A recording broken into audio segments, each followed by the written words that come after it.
జగన్మోహన్ రెడ్డి గారు నాన్నకెళ్ళి నిలబడలేదని ఎవరు చెప్తున్నారు నీకు? ఉన్నారా? జగన్మోహన్ రెడ్డి గారు లేకపోతే బయటకు వచ్చేవాడిని. ఏ పార్టీలో అయినా కష్టాల్లో ఉన్న కార్యకర్తలకి కాపు కాసేవాడే నాయకుడు అంటే, జెండా మోసిన వాడికి అండగా ఉండేవాడే నాయకుడు అంటే. కానీ వైసీపీలో జగన్మోహన్ రెడ్డి గారు ఎలాంటి వారికి కాపు కాస్తున్నారో, ఎలాంటి వారికి అండగా ఉంటున్నారో తెలుసా? అరగంట 9 లోపు నా కొడుకులారా మీ తలకాయలు తీసేస్తాం. అన్ని ఆ తర్వాత నీ పిల్లల్ని, నీ ఇంట్లో ఉన్న నీ పిల్లల్ని ఎతికి మరీ అలాంటి అప్పు చెప్పాలి. దేనికి?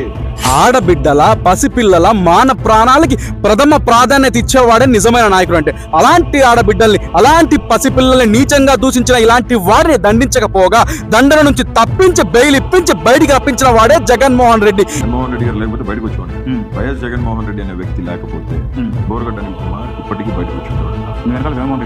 ఖచ్చితంగా 100% జగన్ అన్నే దగ్గరుండి వైఎస్ జగన్మోహన్ రెడ్డి గారికి బెయిల్ ఇచ్చి తీసుకొచ్చిన అడ్వకేట్స్ టీం నాకు. ఇలాంటి వాడిని కాపాడి, ఇలాంటి వాడి వెనక నిలబడి సభ్య సమాజానికి ఎలాంటి మెసేజ్ ఇస్తున్నారు జగన్మోహన్ రెడ్డి గారు?